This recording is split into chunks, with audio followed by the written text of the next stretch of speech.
Trail, Chapter 9. Lucas.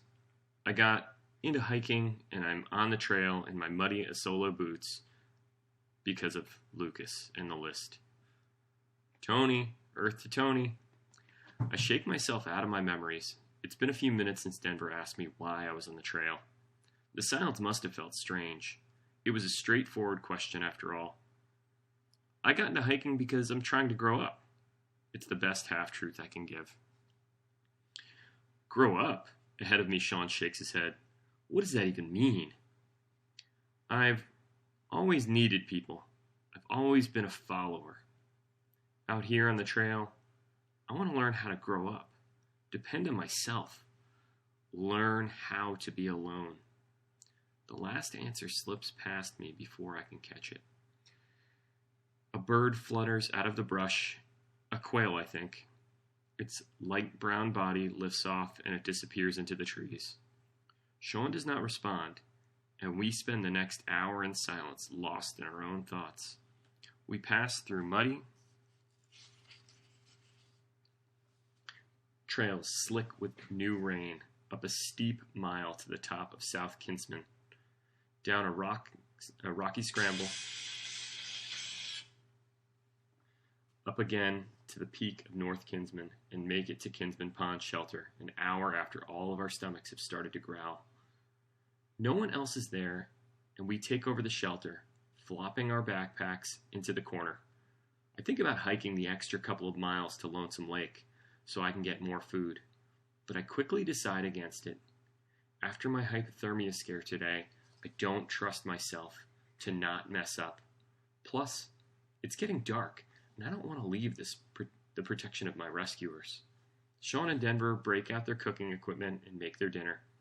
A soupy mess of jasmine rice and plump red kidney beans, floating among thick slices of summer sausage, all simmering in a heap of Cajun seasonings.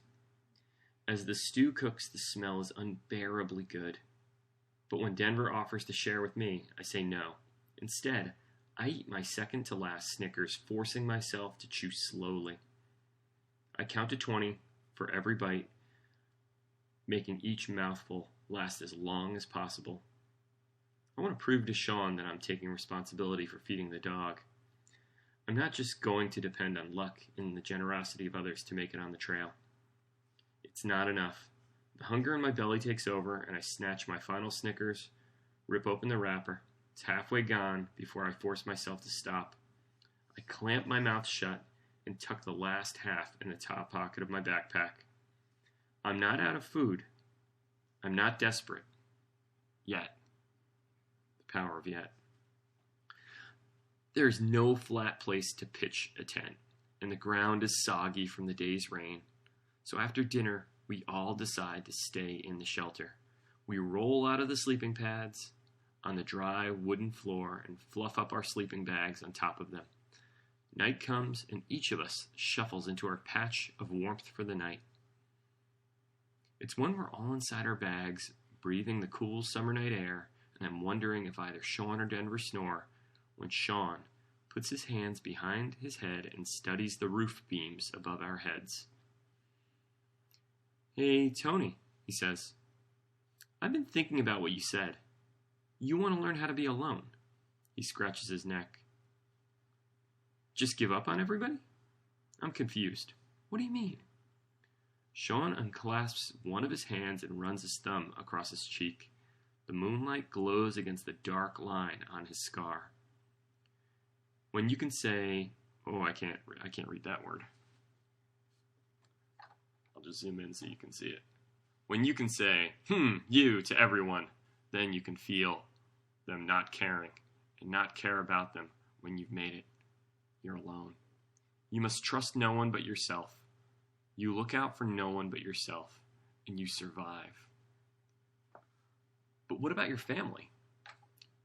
Think about Gran. The way she had hugged me so hard after what happened with Lucas. I wonder what happened with Lucas. I thought my bones would crack. Don't you trust them? Don't they look out for you? No, Sean says. It's only one word, but there's so much venom behind it. I know it's true. What about your brothers or sisters? Only child?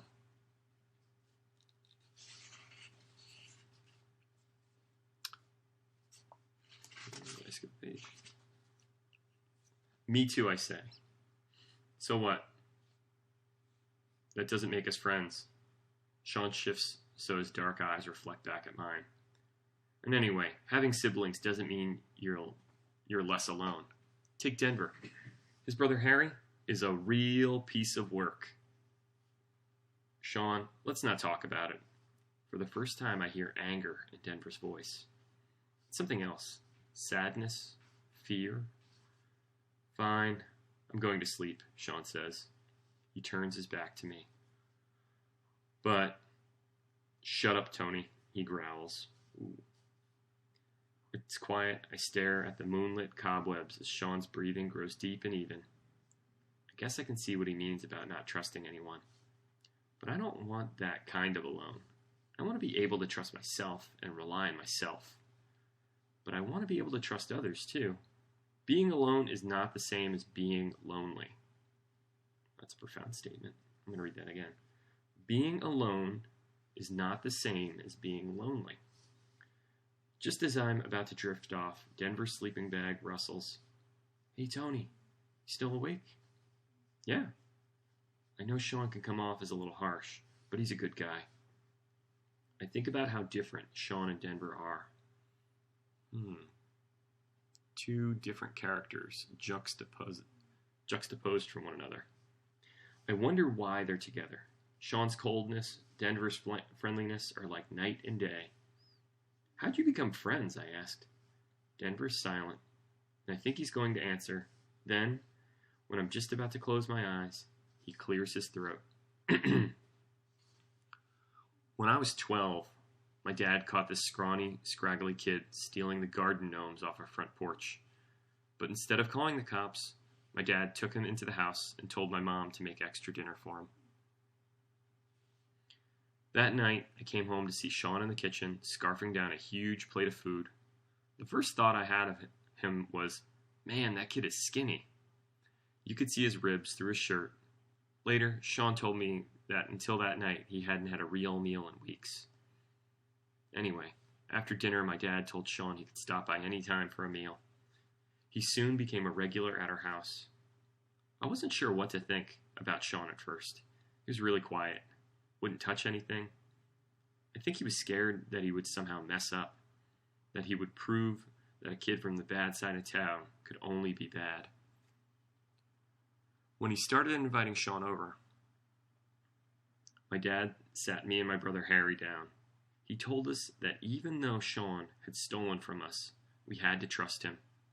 Trust builds trust. Ooh, that's another, amazing statement. Trust builds trust.